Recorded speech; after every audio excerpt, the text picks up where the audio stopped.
después. Bienvenidos todos a la Escuela de Formación Bíblica. Hoy 31 de agosto, al ser las 7 de la noche, nos reencontramos con esta experiencia de estudio y formación en la fe.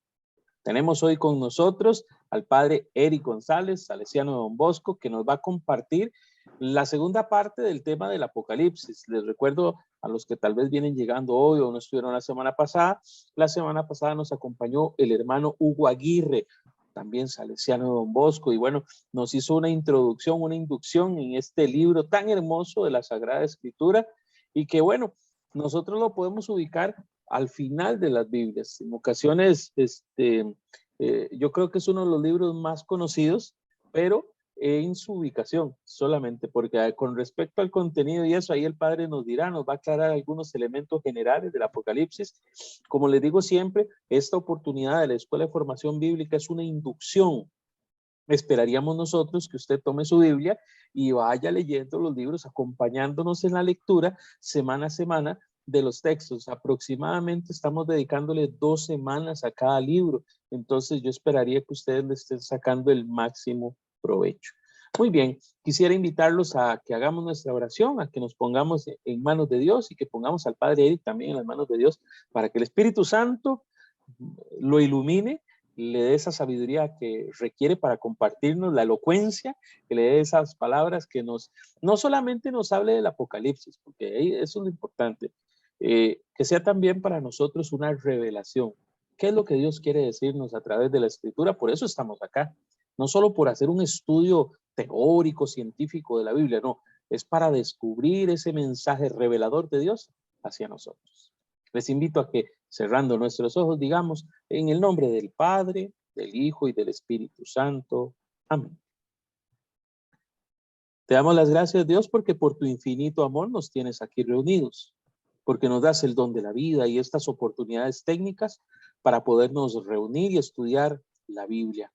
Hoy te pedimos de manera especial que bendigas al padre Eric González, salesiano de Don Bosco, que está con nosotros, para que tú lo ilumines, para que el Espíritu Santo le ayude, le dé la sabiduría necesaria para compartirnos este tema tan importante. Te pedimos desde ya por su ministerio, su vocación, por su familia, por todo aquello que es importante, aquellas peticiones que él tiene en su corazón. Escúchalo, Señor, y ayúdalo para que siga adelante con este ministerio que tú le has dado y para que pueda cada día acercarse más a ti. Te pedimos para nosotros también la gracia de tu amor, la misericordia y el perdón. Vamos a rezar un Ave María, confiados en la intercesión de nuestra Madre, diciendo: Dios te salve María, llena eres de gracia, el Señor es contigo. Bendita eres entre todas las mujeres y bendito es el fruto de tu vientre Jesús. Santa María, Madre de Dios, ruega por nosotros los pecadores, ahora y en la hora de nuestra muerte. Amén. María, auxiliadora de los cristianos, ruega por nosotros. San Juan Bosco, ruega por nosotros. En el nombre del Padre, del Hijo y del Espíritu Santo. Amén. Muchas gracias a todos. Nuevamente, gracias por su tiempo y por este ratito que ustedes se toman para estar acá con nosotros en esta experiencia de formación bíblica. No atraso más este momento de enseñanza y le cedo la palabra al Padre Eric. Padre Eric, bienvenido. La audiencia es toda suya. Ok, muchísimas gracias. Con gusto. Buenas noches nuevamente a ustedes, que el Señor les bendiga abundantemente. Ya hace 8 días tuvieron la introducción a esta aventura de un libro que, pues, para muchos es muy contradictorio, ¿verdad? Pero para otros tiene un significado muy importante con el cual, digamos, Él nos ha dado a conocer y que, pues, hoy vamos a aprender más acerca de esto. Hace 8 días vieron con el hermano acerca de quién es el autor, a quién iba dirigido, digamos, este libro cuando se escribió. Y también, dentro de todo esto, también tuvieron a bien ver la fecha más o menos en que fue escrito, ¿verdad? Y cuestiones así más generales como el género literario también por el cual se rige este libro. Recordamos, como ya han visto en otras sesiones ustedes junto con Mauricio, cómo es que el género es muy importante para poder adentrarnos no solamente al estudio de un libro tan importante como esto, sino también para conocer en sí el contenido que es lo que nos interesa a nosotros como cristianos que somos. En el nombre de Dios, entonces, iniciamos, ¿verdad? Yo voy a hacer la presentación de unas diapositivas. Como a mí me gusta hablar mucho, les sé, sincero, al momento en que estoy exponiendo, si alguien tiene alguna duda, alguna pregunta, no dude en interrumpirme, ¿verdad? Porque así podemos hacerle alguna declaración y si no, pues yo sigo explicando y al final también podemos hacer alguna aclaración de lo cual se tenga, digamos, pendiente. Les pido de favor de que teniendo su Biblia a la mano, abran el libro del Apocalipsis y vayan revisando así a grandes rasgos, digamos, lo que son los títulos de cada uno de los capítulos que presentan ahí, los subtítulos, porque encontrarán, digamos, más eco si van viendo algo del contenido directamente del libro sobre lo que hoy les voy a exponer. Que lo que les voy a exponer es alguna situación nada más, ¿verdad? No es todo, por el tiempo, etcétera, pero algo, digamos, nos servirá a nosotros. Mauricio. Padre, gracias. Importante, aquí puse el signo de levantar la mano, si alguno quiere Ajá. hacerlo o bien quiere escribir en el chat la pregunta, puede hacerlo también con toda confianza y ahí yo le voy avisando al padre que hay una manita levantada o que hay una pregunta en el chat, o Okay. como dice el padre, abre el micrófono y padre, mire, explíqueme tal cosa, etcétera, ¿verdad? Entonces, Exacto. para que tengan todos esos medios a su alcance y así podamos resolver todas aquellas dudas que puedan presentarse. Vamos a bajar la manita y listo. Adelante, Bien. padre, puede continuar. Muchas gracias, Mauricio. Bueno, vamos a proceder entonces a proyectar y pues de una vez les adelanto que van a ver algunas diapositivas que están algo saturadas de contenido. Pero la intención de esto es de que no se nos escapen algunos datos. De ellas, pues yo no voy a hacer la lectura de todo ese contenido que se tiene allí. Sin embargo, haré referencia a algunas partes importantes de ese contenido como para que nosotros vayamos viendo. Y la intención también es de que en cada diapositiva, por más saturada que esté, mientras yo explico algo, pues ustedes también vayan ya sea tomando nota o haciendo la lectura que digamos hay muchas personas y dentro de ustedes sin duda alguna habrá alguna de ellas que son muy rápidos para la lectura. Entonces eso también ayudará, digamos, a que tengamos en cuenta el contenido de este libro tan maravilloso. Voy entonces a proceder a proyectar. Aquí está, ¿verdad? Y ahí estamos. Muy bien. Se me adelantó. Bueno, iniciamos entonces, estimados hermanos y hermanas, poniendo el título del Apocalipsis, ¿verdad? Y diciendo de que es como un gran resumen de la Sagrada Escritura, ¿verdad? Ahí hay temas muy importantes que desde antiguo, en el Antiguo Testamento, por supuesto, pues los profetas trataron. Los sabios también del Antiguo Testamento, aquellos que vislumbraban un futuro mejor, digamos, para todos los que conocían a Dios y también, por supuesto, todo lo que dice los evangelios y también las epístolas del Nuevo Testamento. Por eso es que le podemos decir, digamos, que es un resumen de la Sagrada Escritura y que nos ayuda, digamos, a comprender como mensaje central todo aquello que desde muy antiguo, pues se dijo acerca no solamente de la persona de Cristo, sino también de todo lo que Dios quiere para el ser humano. Se presenta entonces en grandes rasgos aquí a Cristo, ¿verdad?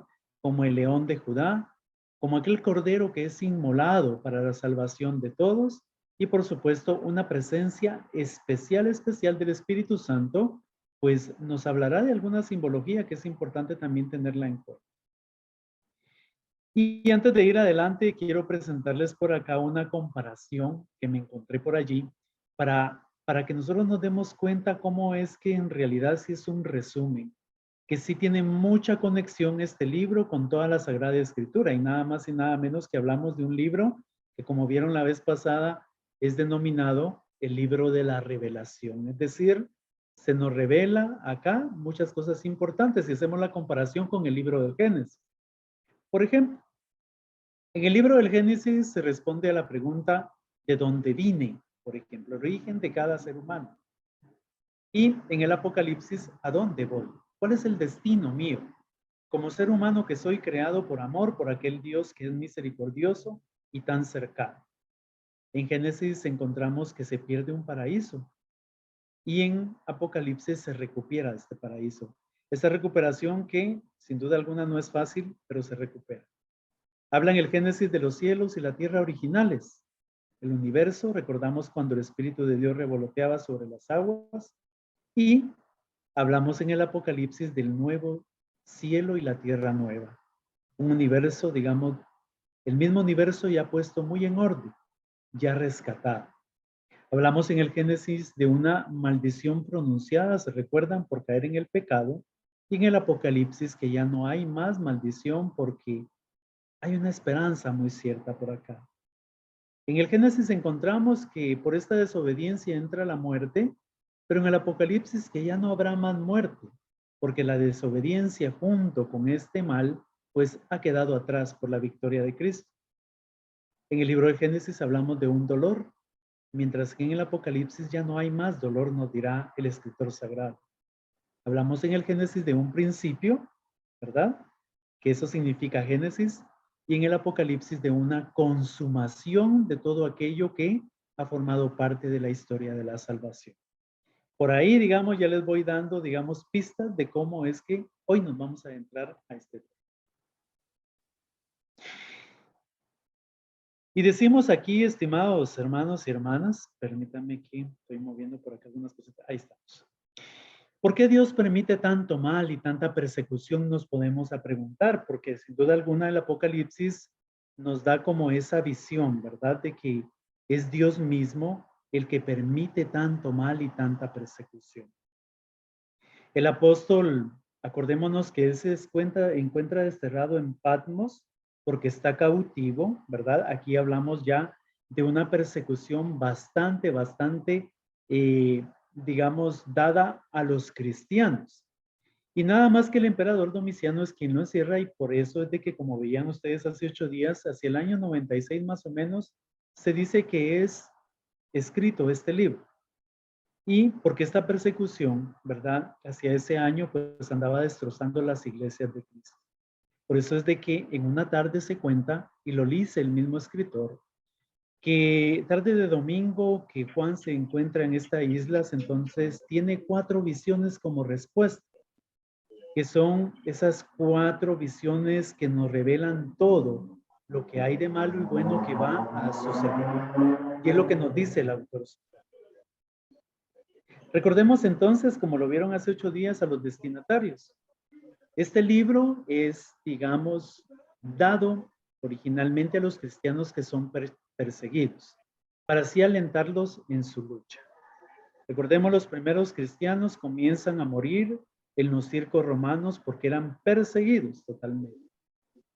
Aquellos que eran amenazados por la persecución y por la seducción, con el riesgo de morir, ¿verdad? O de desertar, digamos, donde quiera que estaban cautivos. Entonces, acordémonos, esta amenaza comienza desde el poder político, que claro lo tiene el Imperio Romano, pero también dentro de los círculos cristianos que se han apartado de la verdadera fe. Aquí recordamos a muchos que aceptaron en su tiempo, cuando Cristo estuvo, ese llamado de seguirle, pero luego claudicaron en esa decisión por miedo a morir. Y claro, es que esa muerte de los cristianos no era nada bonita, ¿verdad? Los tiraban nada más y nada menos que devorados por las fieras, entonces era algo que había que pensarse muy bien. Y por eso es de que es muy importante que recordemos a quiénes iba dirigido este libro, que es muy importante. Un libro que nos habla de algo que sucede en persecución de aquellos hombres y mujeres que son fieles al mandato de Cristo. Les presento a continuación entonces cómo es que se divide este libro y el contenido temático del mismo para que vayamos tomando nota. Si gustan, dejo un momentito pausa para que hagamos una breve lectura de este prólogo, primera parte que nos presenta por acá.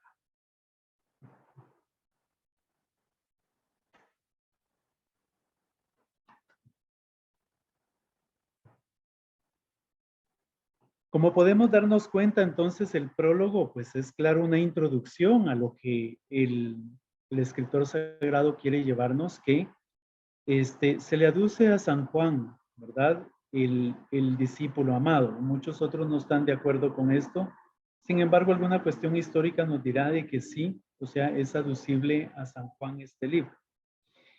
En su primera parte, entonces, habla de estas cartas que dirige a las 7 iglesias. Esto lo encontramos del capítulo 1 al capítulo 3 de este libro precioso, y en donde llama un proceso de conversión a todas las iglesias. A estas iglesias, digamos que muchas de ellas no han sido fieles a lo que Cristo resucitado, pues, ha pedido que sean fieles. Y el esquema de la carta va a ser el siguiente, de las cartas que se dirigen a cada iglesia. Primero, que hay una dirección de la carta a alguien específico, un destinatario, como son los nombres de cada iglesia. Cristo se autopresenta, ¿sí? Como podemos ver en cada carta que él mismo dice palabras. Hay alabanzas porque a cada iglesia que se dirige no tiene solo cosas malas, sino que hay cosas buenas que tiene. Y luego de las alabanzas hay unos reproches que se le hacen. Tú, por ejemplo, eres de esta y esta manera, pero te reprocho esto y esto otro. ¿Mm? Haciendo ver de que cada iglesia está conformada por seres humanos, que no son perfectos. Sin embargo, hay una exhortación a la conversión. El Dios en que creemos no, digamos, no nos lanza una amenaza y ya nos manda algo que nos merecemos. Alguien lo puede conocer como un castigo, ¿verdad? Pero no lo manda de esa manera, sino que exhorta a la conversión. Promesa de que se puede vencer ante todas las adversidades y lo formula como un aviso, ¿verdad? Ya te he dicho, te he avisado, entonces tú decides si te conviertes o no. Pero es algo muy hermoso, cómo es que Cristo, digamos, nos llama a esa conversión. ¿Alguien tiene levantada la mano por allí? Sí, profe, es que no entendí esta parte que dice exhortación a la conversión, o sea, como a qué se refiere más o menos. No sé si me puede Digamos, explicar mejor porque me perdí en esa parte. con mucho gusto. Digamos, como el esquema de la carta es, digamos, que se dirige a alguien, se presenta a Cristo, le alaba porque tiene cosas buenas cada iglesia, hay reproches que le hace porque necesita cambiar ciertas cosas. Esta exhortación a la conversión es una manera de decir, mira, te motivo a que cambies. Tienes este defecto y entonces puedes cambiarlo. Es lo que dice en cada una de estas cartas a cada iglesia. Entonces la exhortación van como aquellas palabras en donde se le dice a la persona, mira, yo te motivo a que cambies, pero yo no lo puedo hacer por ti. Mira que tienes estos defectos y tienes que cambiarlos. Si tú no quieres, en el caso del mensaje de este libro, si tú no quieres perderte, si tú no quieres entrar al reino de los cielos, te motivo a que regreses. Eso es la conversión, a que vuelvas, digamos, a los caminos que yo te he enseñado. Por ahí va Nayarit, no sé si. Sí, gracias. Ok, bueno. Entonces está la promesa de que quien se convierte sale vencedor y luego pues se formula un aviso, ¿verdad? Un aviso que va en el sentido de que si hay conversión, entonces se tendrá tal situación. Y si no, pues pasará cierta situación que puede ser desastrosa. Vamos, seguimos con el contenido y la división temática. Y como tercera parte, de los capítulos 4 al 21, está el desarrollo y desenlace de toda la historia de la salvación, ¿verdad? Aquí hay fuerzas antagónicas, las fuerzas diabólicas con las fuerzas de Dios, por ejemplo, y el desenlace de la victoria de la esposa, que es la iglesia de Cristo. Esta segunda parte es la más larga, como podemos ver. Este libro consta de 22 capítulos, del 1 al 3 es donde se lanza este aviso a cada iglesia. En esta segunda parte, del capítulo 4 al 21, viene este desenlace y todo lo que él contiene, ¿verdad? Y una última parte que es el epílogo, casi la despedida. Esto se hace en un diálogo litúrgico, eso es bello y es hermoso, cuando uno ya lo comprende. Donde interviene, sí, San Juan como autor sagrado, el ángel de Dios que va por delante, Jesús, que es el Cordero de Dios, que es el Rey de Reyes, y, por supuesto, la asamblea, toda la asamblea celestial que participa de esto. Como podemos ver, entonces, se divide en 4 partes, ¿verdad? Y el contenido temático es el que yo ya he descrito de esta manera muy breve. Esto nos da entonces la pauta para pasar a lo siguiente. Hay un carácter simbólico que se maneja en todo este libro. ¿Sí? ¿Por qué? Porque es un mensaje de alguien que está prisionero y que quiere avisar al pueblo que está perseguido, a un pueblo que terriblemente sufre por creer en el Dios que Cristo vino a anunciar, por creer en Cristo mismo. Entonces, como era un mensaje para un pueblo perseguido, era necesario usar un lenguaje especial con símbolos y claves que, claro, solamente entendieran los que eran seguidores de Cristo, pero no así los perseguidores, porque entonces descubrirían cuál era el mensaje y, por supuesto, pues destruirían, digamos, este contenido de este libro y no llegaría a motivarles, a exhortarles a cada uno a que tuvieran cambios, ¿de acuerdo? Entonces, los símbolos, acordémonos que es muy importante tenerlos en cuenta. Y este libro es un libro de revelación, claramente habla con mucha simbología que es preciso que nosotros tengamos en cuenta. A continuación, entonces, veremos esos símbolos y mucho ojo con esto, ¿de acuerdo? En esta simbología hablamos de números, de personajes y de algunos otros símbolos que, por eso pongo de más allí, que nos ayudan a la comprensión de todo esto. Por ejemplo, aparece el número 6. El 6 es interpretado desde la Sagrada Escritura y aquí mucho ojo, quiero aclarar. En alguna sesión anterior, pues con Mauricio hablábamos de la simbología de los números, ¿verdad? En la Sagrada Escritura. Aclaro que esta interpretación es muy distinta a lo que puede hacer una ciencia que anda por ahí que se llama la numerología. Eso es muy distinto a lo que la Biblia propone, ¿verdad? Esta interpretación, digamos, de estos números viene de una reflexión que desde los primeros padres de la iglesia se hace, de acuerdo a lo que San Juan quería transmitirle como un lenguaje simbólico a los primeros cristianos para que siguieran siendo fieles a lo que Dios pedía. El 6 entonces es un número imperfecto. Es impotencia para llegar a 7, es decir, está muy abajo del número 7. Por eso entonces la bestia que ahí se describe, ¿verdad? Es enemiga de Cristo. Y más adelante, como vemos en la parte de abajo, está el 666, ¿verdad? ¿Por qué? Porque se llama así la bestia porque nunca logra llegar a la perfección en nada. Y paso al 666 que está en la parte de abajo. Al decir 3 veces 6, se nos muestra desde la simbología del Apocalipsis que es la bestia más cruel. Según las reglas de la simbología de este número, entonces, que está leído en caracteres hebraicos, acordémonos que era hebreo, digamos, lo que hablaban los judíos en ese entonces, este número corresponde a Nerón César, que con él fue que se dio la persecución más severa contra los cristianos. Entonces podemos notar fácilmente que la cifra no es 777, ¿verdad? Que es crueldad total, si podemos decirlo así, sino 66666. Que se refiere a una violencia cruel, pero no total. O sea, se va a sufrir, pero no es lo definitivo, es lo que quiere decirnos eso.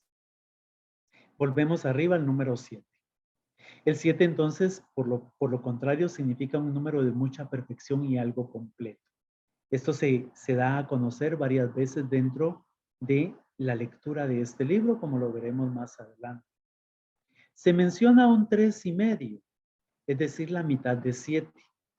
Algo que dura poco y que luego pasa. Así entonces, la persecución para los buenos duran 3,5 años, como nos dirá este libro. No es algo que sea definitivo, va a pasar esa persecución. No nos dejemos vencer, querrá decir el autor sagrado. Y encontramos un número 1000, que es un número inmenso de lo indefinido. Ya casi al final de esta exposición voy a decir por qué es importante comprender todo esto, especialmente este 1000 o otro número, digamos, que está por ahí que muchos cristianos no católicos interpretan como que fuera el número de los que se van a salvar. Es una lectura equivocada que la que podemos hacer. Según esta simbología, el 1000 significa un número inmenso, indefinido. ¿Quién se salvará? Dios sabrá, pero también depende de nuestra conversión. Pero por supuesto, en el mundo no habemos 2,000 o 1,000,000, sino que hablemos millones de millones. Y sería injusto decirte que solamente 1,000 se van a salvar.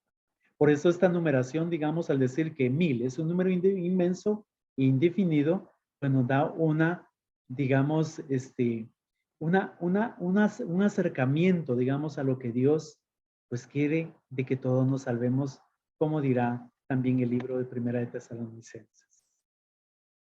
Seguimos entonces con personajes. Allí se describe un gran dragón que hace referencia a Satanás, ¿sí? Y también hay bestias. Las bestias son los enemigos de Dios, que son muy poderosos y se encuentran en todas partes, pero que al final, según la lectura y la enseñanza de este libro, son derrotados. Podemos comprender entonces en la lectura que hay dos bestias. La primera se refiere al Imperio Romano. Hay 10 cabezas, nos dirá el libro, que son las autoridades. Y también tiene 7 cuernos. Acordémonos que el número 7 significaba una totalidad.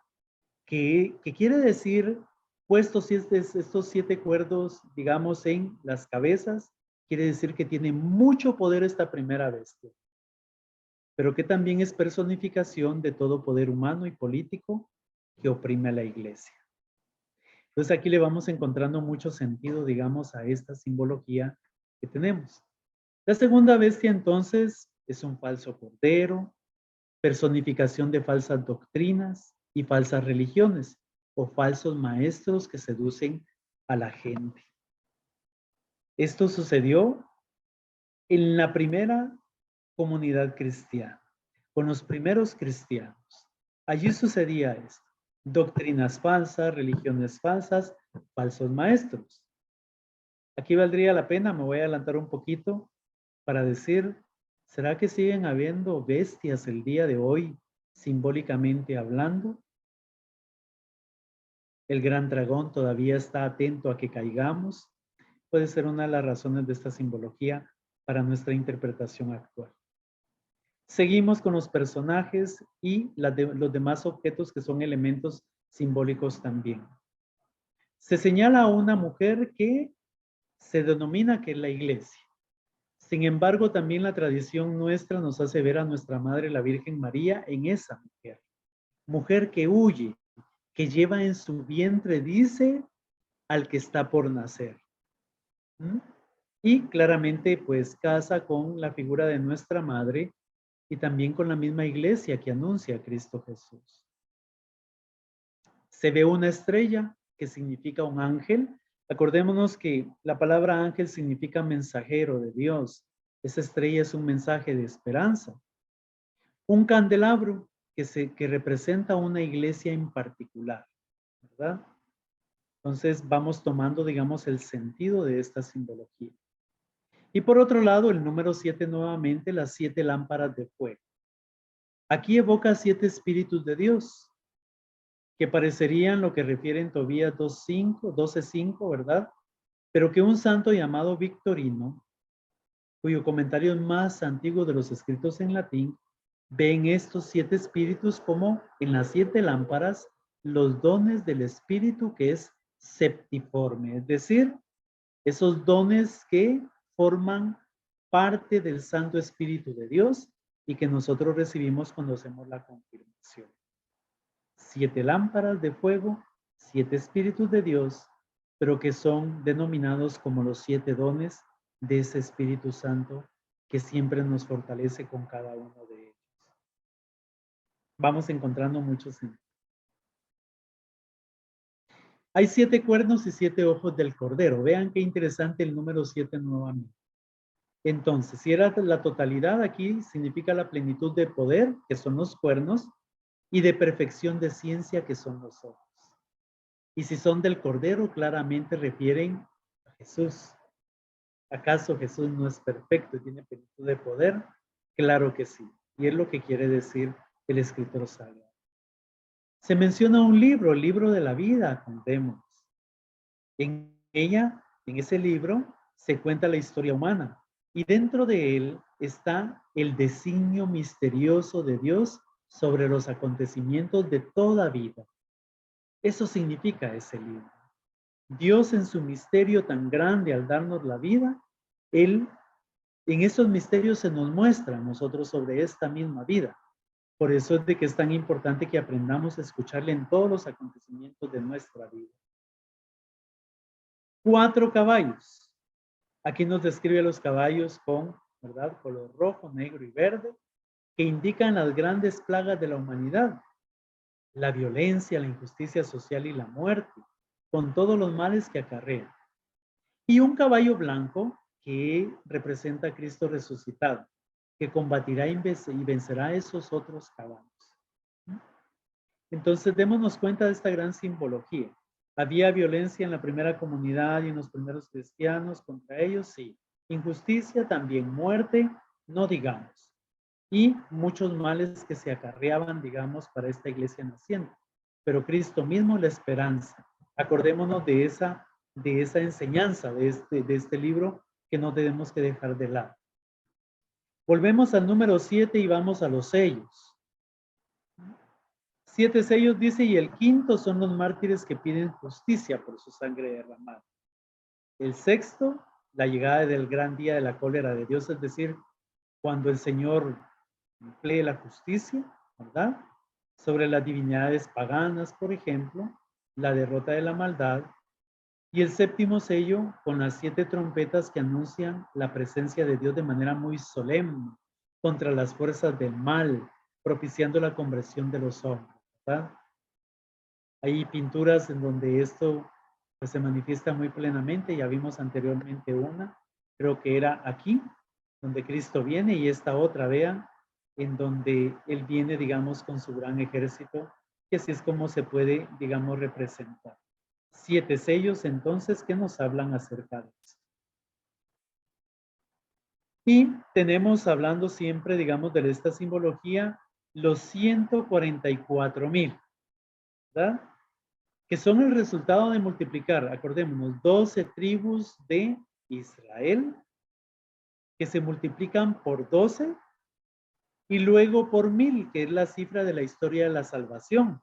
1000, que acordémonos que anteriormente decíamos que era un número indefinido, ¿verdad?, que abarca mucho, que es inmenso. Entonces tiene mucho sentido esto. Multiplicar las 12 tribus de Israel por 12 y luego por 1000. Esta cifra entonces son los cristianos marcados con el sello indeleble del bautizo, que gozan de la especialidad de protección de la divinidad. Entonces, aquí vuelvo a retomar el comentario que hice al inicio. No es cierto que solo 144,000 se vayan a salvar, como muchos de nuestros hermanos que no son católicos lo dicen así a grandes gritos, y entonces infunden miedo a mucha gente. Si damos cuenta, digamos, a esta interpretación simbólica de los números, entonces es el resultado de esa multiplicación que veíamos aquí al inicio, y que da como resultado de que Dios quiere de que todo hombre y toda mujer se salve, y que los 144,000 abarcan a todos aquellos que quieran salvarse, no solamente a esa cantidad, y hay que tenerlo muy claro. Hay 24 ancianos que se interpreta que son las 12 tribus de Israel, como las tomamos anteriormente, más los 12 apóstoles del Cordero. 12 por 12, acordémonos. Y es la totalidad de los santos, ¿verdad? Que con que ellos Dios ha intervenido activamente en la historia de la salvación. A ver, díganme ustedes si no tenemos santos y santas de Dios que nos inspiren actualmente. La simbología de los 24 ancianos entonces nos refiere a esto. Acordémonos que un anciano en una cultura es aquel que es sabio, aquel que da consejos, que orienta desde la experiencia. Y esos son los santos.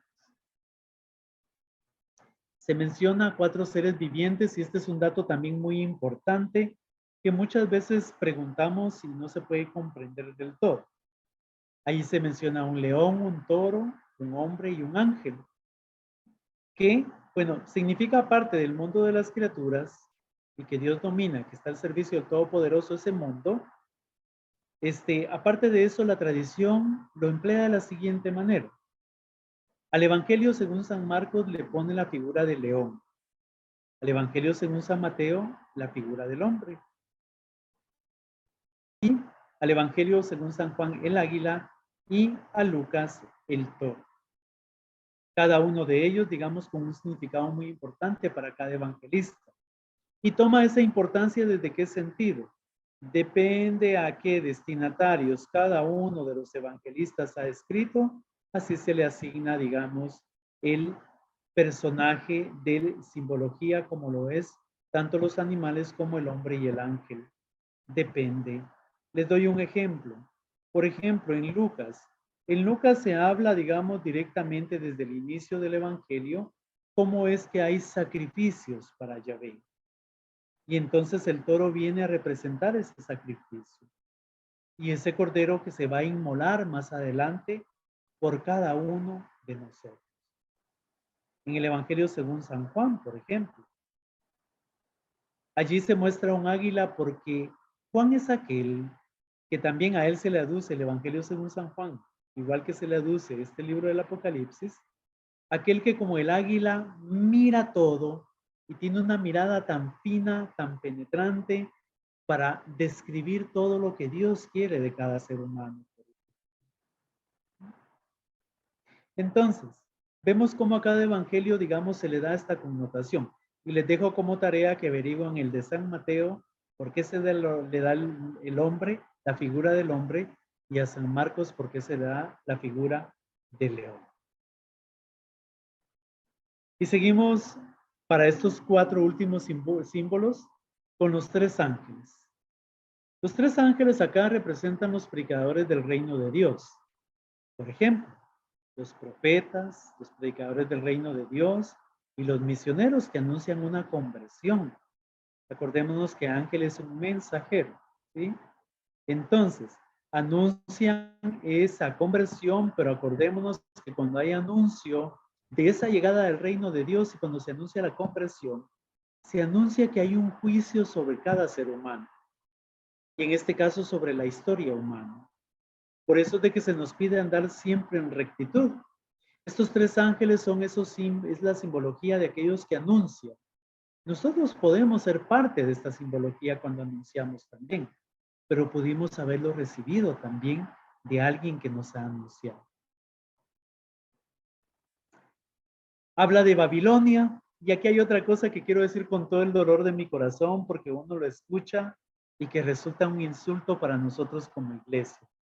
Los hermanos protestantes dicen, la iglesia católica es la Babilonia, la gran prostituta. Y eso no lo dicen así muchas veces en la cara, ¿verdad? Sin embargo, acordémonos que cuando fue escrito este libro, se le llamaba Babilonia directamente a Roma y a su imperio. Porque tenía totalmente el poder político del mundo conocido de aquel entonces. Y también se puede interpretar que es un poder político que se opone al plan salvífico de Dios. Ahora bien, ¿la iglesia se opone a ese plan salvífico de Dios? No, por eso no puede ser ella esa Babilonia. Las 7 cabezas, las 7 colinas de Roma, de sus 7 emperadores, ¿verdad? Significan esta misma, digamos, ciudad de Babilonia. El 6º es Nerón, dice, y el 7º es Domiciano, como uno de sus emperadores que gobernaban en ese entonces. Recordémonos que la figura de una persona que se prostituye es aquella que al mejor postor se vende y lo hace por disfrutar de muchas cosas terrenales. En este caso, hablamos de un poder político que se vuelve autoritario y por eso casa perfectamente con la figura de Roma y del Imperio Romano de aquel entonces que era pues dirigido por emperadores que eran muy salvajes. Habla también de 3 espíritus inmundos en forma de sapos, ¿se recuerdan? Son los mensajeros de la Trinidad infernal, según se comprende por acá, y que se contradice a la Trinidad celeste. Actúan como sapos en las tinieblas clandestinamente, es lo que quiere decir, ¿verdad? ¿Cómo es que el demonio, queriéndose igualar a Dios, también crea una Trinidad? Y claramente está en el libro muy descrito, cómo es que está ahí, digamos, las 3 personas de este enemigo de Dios, que se personifica, digamos, en estos sapos que hablan por aquí. Y luego menciona entonces un proverbial símbolo de todas las potencias hostiles al pueblo de Dios, las cuales combaten a la iglesia con poderes terrenales, animados por Satanás. A esto, entonces, se le conoce como Gog o Magog, que pues simboliza eso, ¿verdad? Simboliza esas potencias hostiles que están en contra de toda la iglesia. Vemos entonces de manera general, hermanos y hermanas, cómo es que el comprender con esta simbología el libro del Apocalipsis es algo muy profundo, porque entonces es como el mismo género nos lo dice, nos devela algo, ¿verdad? Que posiblemente al leerlo solamente como una historia cualquiera, podemos decir, qué miedo o qué fantasía podía tener el autor sagrado, como veremos más adelante que dice, y es una mala interpretación que se da. Al comprender esta simbología, entonces nosotros tomamos conciencia de la profundidad que tiene este escrito. Y aquí vamos entonces a las diversas interpretaciones que del Apocalipsis se hacen y que dos de ellas pues son erradas. Después de tener una simbología tan profunda, entonces, una interpretación errada es pensar que se trata de una historia contemporánea del autor, es decir, que solamente se quedó en los primeros siglos de la iglesia y que tiene colores de apocalipsis, es decir, de revelación, de una cosa, digamos, que al develarse, pues crea mucho miedo, ¿sí? Si nos quedáramos solamente con que es una historia que narra lo contemporáneo del autor, que comprendemos que es San Juan, el apóstol, le quita la trascendencia profética y que es para todos los tiempos. Y en consecuencia el valor espiritual para el creyente se viene abajo. ¿Se imaginan que esto fuera una historia de ciencia ficción? Dirían, entonces Dios no existe. Las cosas de Dios entonces son pura ficción. No tiene nada de realidad. Eso quitaría si se interpreta de esa manera. Interpretarlo también como una recapitulación es un error también, ¿verdad?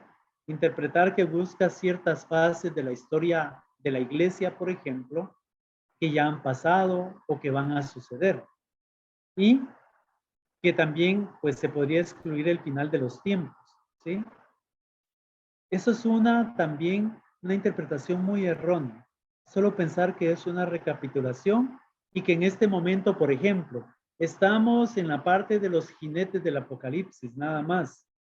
¿Qué hay de lo otro? ¿Acaso, digamos, el demonio no sigue persiguiendo a la iglesia? ¿Acaso el Señor, como dirá San Bernardo Abad, no llega a tu vida todos los días? ¿No está presente en tu vida y se te revela?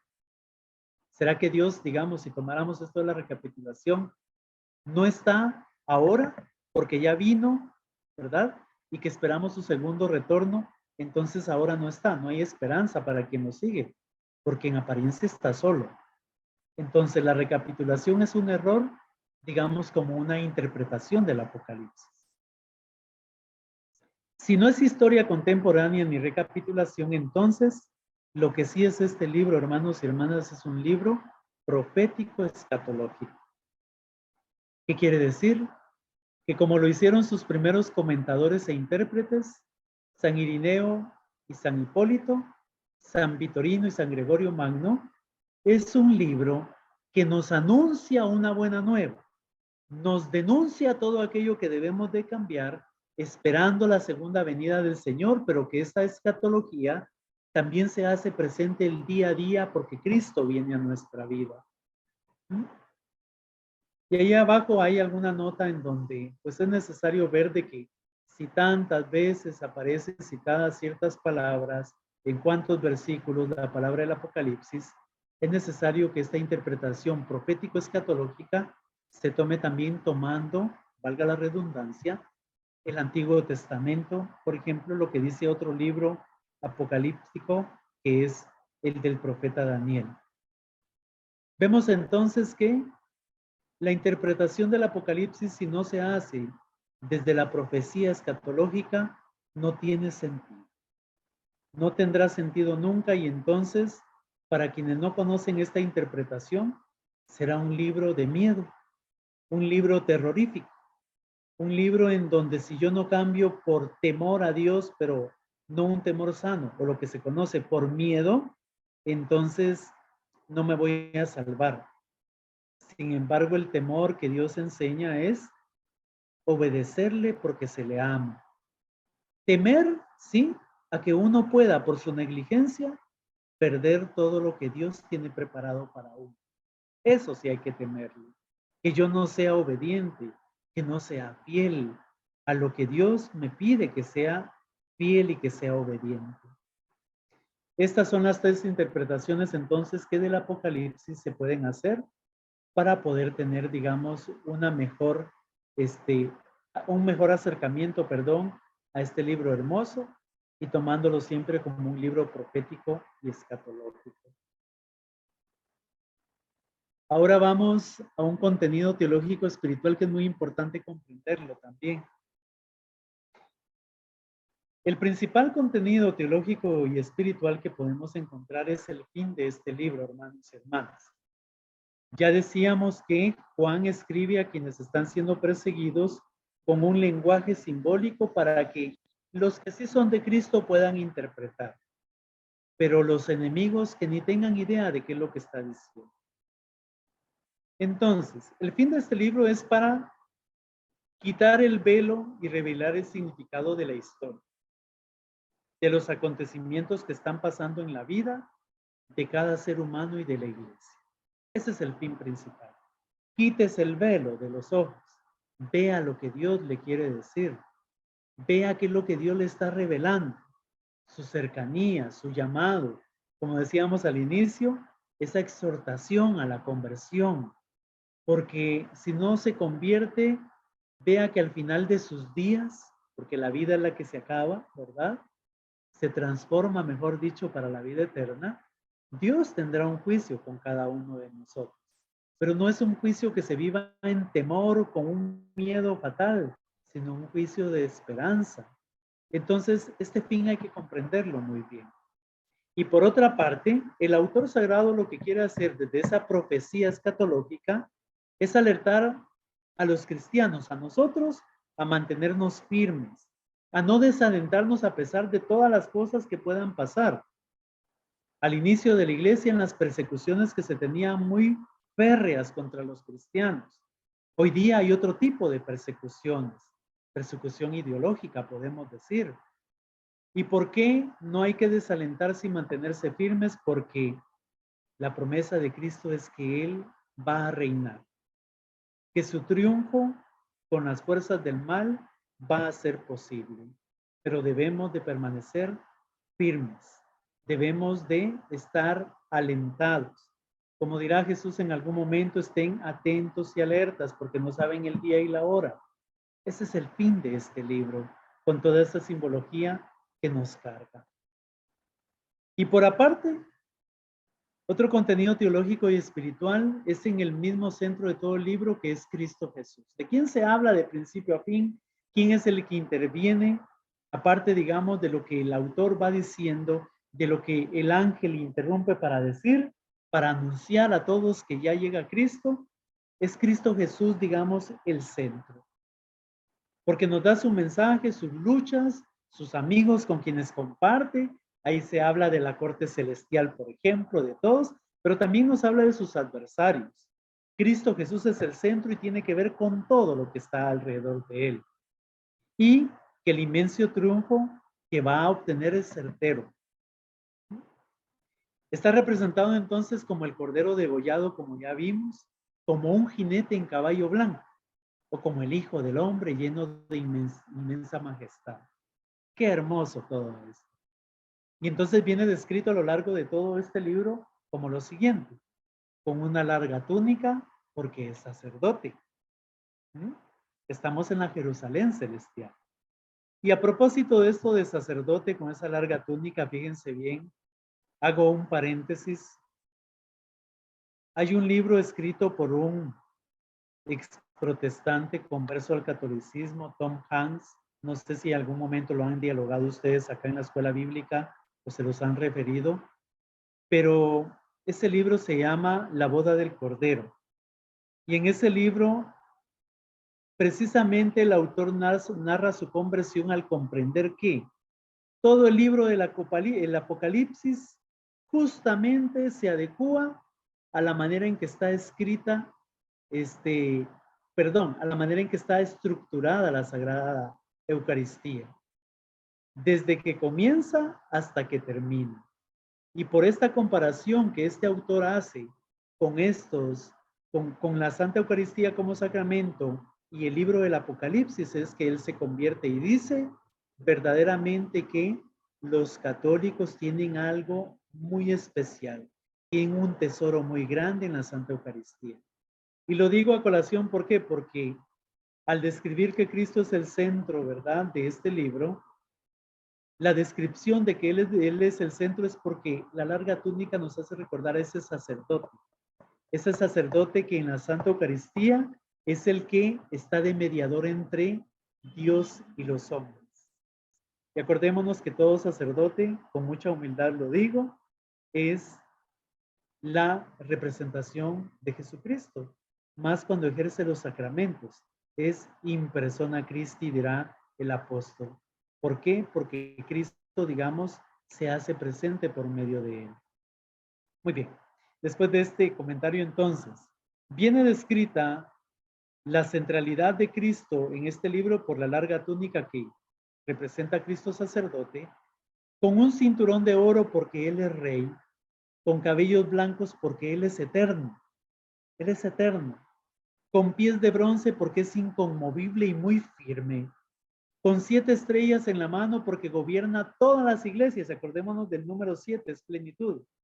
Con su lengua que es espada afilada porque su palabra penetra los corazones. Y eso es muy maravilloso porque cuando Cristo llega a la vida de un ser humano, penetra el corazón, lo hace llorar, lo hace que se convierta. Y por eso penetra el corazón, llega hasta allá donde nadie más puede llegar. Y por último, porque trae para cada uno de sus amigos una recompensa. Es la centralidad y como un contenido teológico y espiritual también que nos llena a nosotros. También otro contenido teológico espiritual es el siguiente, que se presenta una narración como una gran batalla entre la lucha del bien y del mal. Y hay personajes. Cristo por un lado, ¿verdad? Que es el centro, como ya dijimos, frente al ángel, Arcángel San Miguel y sus ángeles, una mujer vestida de sol, que como ya dijimos representa a la misma iglesia y también a la Virgen María, con 2 estrellas bajo sus pies, los 144,000 que ya dijimos, ¿verdad? ¿Quiénes son? O podemos decir quiénes somos en el nombre de Dios, ¿verdad? Que tienen el alma pura en la presencia de Dios, ¿sí? Y los que han sufrido el martirio, todos ellos también están con Cristo Jesús. Los 2 testigos de Jesús que son muertos pero luego vuelven a la vida, que pueden significar Pedro y San Pablo, ¿verdad? Y toda la Jerusalén celestial, más los 24 ancianos venerables. ¿Qué les parece esto? Frente a esa batalla entonces está, vamos a decir, el equipo de Cristo y ahora viene el de Satán, aquel caído del cielo y lleno de rabia y amargura, ¿verdad? Que ha sido dejado libre por 1000 años. Acordémonos del número 1000. Que el 1000, digamos, ¿verdad? Como veíamos anteriormente, es un tiempo que dura poco, decíamos, ¿sí? Y que está dispuesto para tocar durante el tiempo que se le permita atacar. Estas son las tentaciones, que puede atacar pero no puede matar.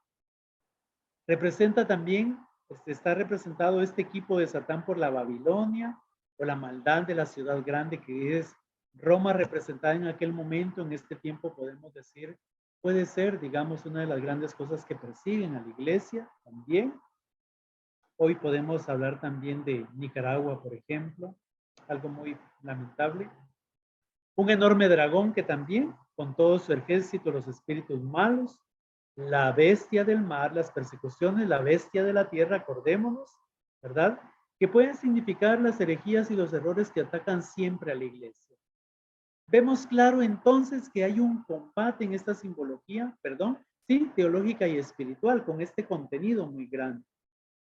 El combate entonces tiene 3 fases que vamos a ver en este momento.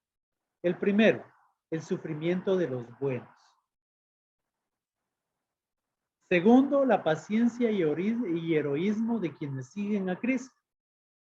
Y el tercero, el premio que se recibe en la Jerusalén celestial para aquellos que han permanecido firmes en el Señor, firmes a Él, y que este libro en ese combate termina con una de las más bellas oraciones que decimos después de la consagración en la Santa Eucaristía.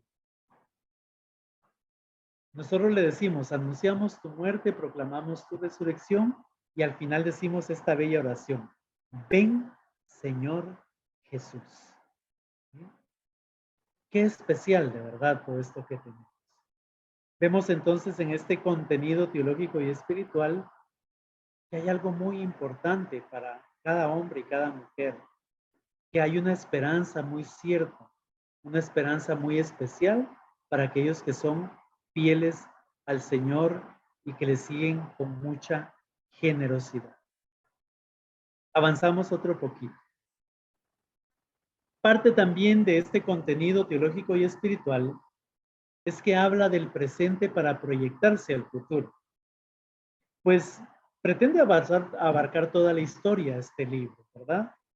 Si hablamos que es un mensaje profético escatológico, tiene que abarcar toda la historia. Porque habla de unas persecuciones presentes, pero va más allá. Ve la lucha y las fuerzas del mal y de la muerte contra los testigos de la vida. Y a esto, desde el estudio teológico, hermanos y hermanas, se le llama la dimensión histórica y proyección escatológica de este libro, del Apocalipsis. Dimensión histórica, ¿por qué? Porque Dios siempre está presente en la historia de la humanidad y porque se proyecta hacia esa segunda venida del Señor, pero que se construye el día al día desde ahora. Por eso habla del presente para proyectarse al futuro. También es un grito de esperanza, porque el vencedor final de esta singular lucha entre el bien y el mal será Dios, junto a aquellos que permanecieron fieles a Él. Eso es lo que tenemos que ver. Por eso un cristiano, al leer este libro, tiene que llenarse de esperanza y no de miedos que le quieren infundir. Porque si yo confío que Dios es el creador de todo, que Él puede vencer el mal, entonces Él será el que vencerá al final. El mal perece, el mal queda descontinuado, porque es un tiempo contado el que tiene, y su poder entonces es muy limitado. Por eso no podemos creer como cristianos que el mal nos pueda vencer, sino que es Dios el que va a vencer. Pero tenemos que vivir en esperanza como iglesia de Cristo. Y es lo que nos quiere decir esto como contenido teológico y espiritual.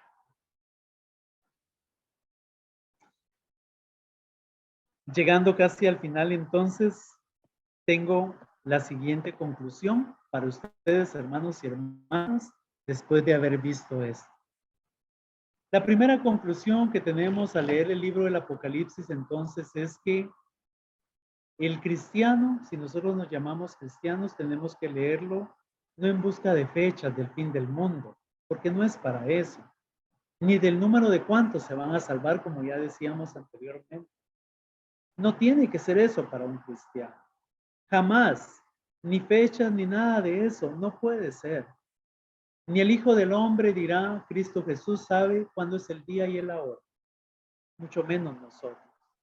Ni lo que digan los horóscopos, ni lo que digan los adivinos, ni lo que pretendan decir muchos otros que hablan en nombre de Dios. No es eso. Segundo, el cristiano ha de leer el Apocalipsis como una palabra de Dios, que lo quiere alentar en los momentos de prueba, en los momentos de pesimismo. Es una invitación a mantenernos fieles al Señor y al testimonio de su fe. Díganme quién de nosotros no atraviesa pruebas. Otros más fuertes, otros más suaves, unos más constantes, otros de vez en cuando, pero todos atravesamos pruebas materiales, espirituales, afectivas, de relación con los demás, etc.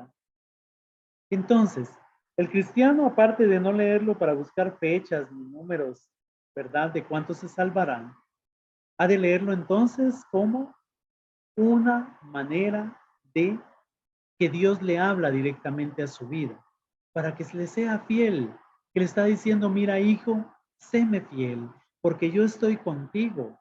El demonio pretenderá decirte esto y lo otro, pero yo lo voy a vencer, yo lo estoy venciendo de vida. Y por último, hay que comprender que el contenido del símbolo, desde esta situación concreta del lector que está viviendo, le habla a su historia personal. Esto es muy hermoso, hermanos. A la historia de la comunidad cristiana, porque también formamos una comunidad cristiana. A la historia de la misma iglesia. A la historia de la humanidad. A la historia de tu familia también le habla el día de hoy. Y por eso es de que nos atrevemos a decir de que Cristo es el que vence. Y nos atrevemos a decir de que Cristo, la promesa que ha hecho de quedarse con nosotros todos los días, la sigue cumpliendo hasta el fin del mundo. Porque se ha quedado en los sacramentos, especialmente en la Santa Eucaristía, porque se ha quedado en su palabra. Y parte de esta palabra es esto que hoy estamos leyendo, reflexionando por acá, porque se ha quedado con cada uno de nosotros. Hasta aquí llego yo entonces. No sé si hay alguna pregunta o duda y espero que esto nos sirva para ir adelante y para conocer más de Dios, para entregarnos más de cerca a Él. Muchas gracias, Padre Eric. Creo que hay un elemento que podemos destacar en esta enseñanza y es que es importante dejarse conducir para identificar en esos detalles la enseñanza, porque en ocasiones nos quejamos porque al leer la Biblia no entendemos o no sabemos qué es lo que Dios nos quiere decir. Y siempre yo he dicho, si no entendemos algo, tenemos que buscar el apoyo, tenemos que buscar a alguien que nos ayude a interpretarlo, porque en ocasiones incluso uno busca en internet. Esa es la otra tentación de ver qué dice la internet. Y la internet es como un libro abierto. Ahí la gente escribe lo que sea, como sea, y pueden ser cosas que parezcan ciertas o que parezcan verdades, pero no lo sean. Entonces es importante también siempre buscar fuentes, como nosotros tenemos la dicha como católicos y al estar en una institución salesiana tenemos sacerdotes, pero si en algún momento alguno tiene una inquietud que precisamente por la misma lectura de la palabra surge en su corazón y dice, no, yo quisiera hablarlo con el Padre, etcétera, pues póngase en contacto con este servidor y yo busco un espacio con el Padre para que usted pueda conversar, al igual que con el ministerio que tiene el Padre con la confesión, ¿verdad? Que también eso es un elemento, si en algún momento alguno de ustedes leyendo la Biblia siente que Dios le está hablando, que lo está llamando a la reconciliación, pues tenga bien también comunicármelo y yo gestiono ahí el horario para que pueda asistir a sede Don Bosco y tener esa experiencia de reconciliación. Yo sé que ahora que hemos estado en virtualidad nos sentimos como muy distantes del centro educativo, pero nosotros tenemos las puertas abiertas y yo así anuncio, ¿verdad? Le estoy diciendo al Padre, ¿verdad? Que está a disposición de todos y lo sé porque es importante no solamente escuchar el mensaje, qué bonito, qué interesante, sino entrar en un plano reflexivo. ¿Qué me está diciendo Dios? ¿A qué me está llamando Dios, verdad? Y esta es la gran oportunidad que Dios nos da también de dar pasos hacia la fe. Padre, muchísimas gracias. Quisiera, eso sí, pedirle que nos regale la bendición, porque yo creo que ha sido muy bonita la noche, muchas de las enseñanzas. Por cierto, un detalle, si alguno desea los libros de Scott Hahn que citaba el Padre, sea el primero que escribió que se llama Roma Dulce Hogar o el segundo, La Cena del Cordero, yo los tengo en formato digital. Usted nada más me envía a mi WhatsApp su correo electrónico y yo se lo hago llegar. Los dos libros, obviamente, como no es con fines comerciales, se puede compartir de esta manera digital, ¿verdad? Yo no los estoy vendiendo y estoy seguro que Scott no se enojaría. Entonces, importante también, aquellos que les interesaría leer los libros, yo siempre recomiendo leer primero Roma, Dulce Hogar, que es el testimonio de este hombre de cómo llega a la fe.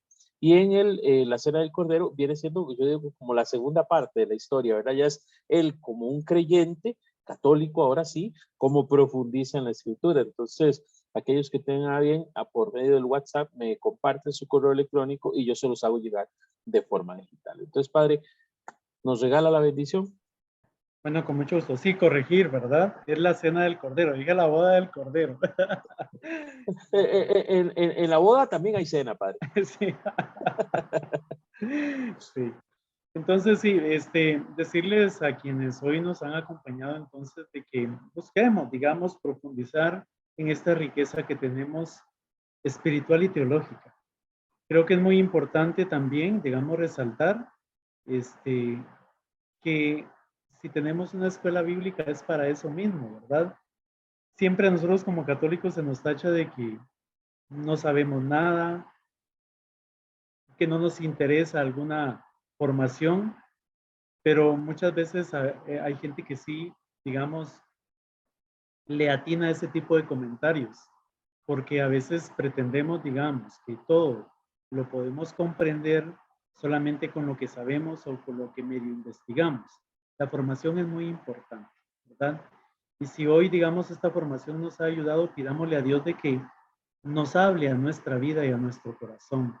Que como decía Mauricio, no se quede en un simple estuvo bonito, sino que me ayude a cambiar, porque para eso es, ¿verdad? Qué gran ayuda tenemos de parte, digamos, de la reflexión bíblica para nuestra vida, para sentirnos fortalecidos e ir adelante siempre con una sonrisa, con la frente en alto, para no dejarnos vencer por aquellas tentaciones, por aquellas dificultades de la vida, etcétera, que siempre se nos crucen y que nos llaman, digamos, a claudicar, a decir, a querer renunciar a lo que Dios nos promete. El Señor entonces nos bendiga abundantemente y les pido de favor de que, saludando a nuestra Madre con la oración del Ave María, pidamos a esta Madrecita Bella que sea el Señor quien siempre nos acompañe y que así como ha develado a lo largo de la historia toda la verdad su Hijo Jesús y que por medio de ella también nos lleva a seguirle, que también con nosotros lo haga para que podamos, padres y madres de familia, nosotros como adultos, guiar siempre a aquellos a quienes se nos ha encomendado desde el carisma salesiano que son los jóvenes y por supuesto los niños. Y pidámosle también protección para nuestra familia. En el nombre del Padre, del Hijo y del Espíritu Santo. Amén. Señor Dios, te damos gracias por este momento que hemos acá tenido formativo. Gracias por la presencia de tu Hijo Jesús con nosotros, la presencia de tu Espíritu Santo. Hoy queremos pedir y rogar por medio de tu Hijo Jesús que María, nuestra Madre, lleve a sus pies estas oraciones que hoy elevamos y suplicándote por todas las familias que sufren, por aquellas familias desintegradas, por nuestros jóvenes y niños que muchas veces desorientados ante estas situaciones no encuentran la salida y más bien se refugian en cosas que les hacen daño. Por eso, por intercesión de esta bella mujer y porque confiamos en que ella siempre cuida de nosotros y nos lleva a tu Hijo Jesús, te saludamos diciendo: Dios te salve María, llena eres de gracia, el Señor es contigo. Bendita eres entre todas las mujeres y bendito el fruto de tu vientre, Jesús. Santa María, Madre de Dios, ruega por nosotros pecadores, ahora y en la hora de nuestra muerte. Amén. María, auxilio de los cristianos, Ruega ruega por por nosotros. nosotros. El Señor esté con ustedes. Y con tu espíritu. Y la bendición de Dios Todopoderoso, Padre, Hijo y Espíritu Santo, descienda sobre ustedes y les acompañe siempre. Amén. Amén. Muchas gracias, Padre, de parte de todos acá. Dios lo bendiga. Gracias por este ratito, por la oportunidad que nos dio de conocer un poquito más de la Escritura. Dios los bendiga a usted y a todos. Muchas gracias. Dios mediante, el próximo miércoles continuamos con nuestra escuela de formación bíblica, así que los esperamos a las 7 de la noche. Dios los bendiga a todos y muchas gracias.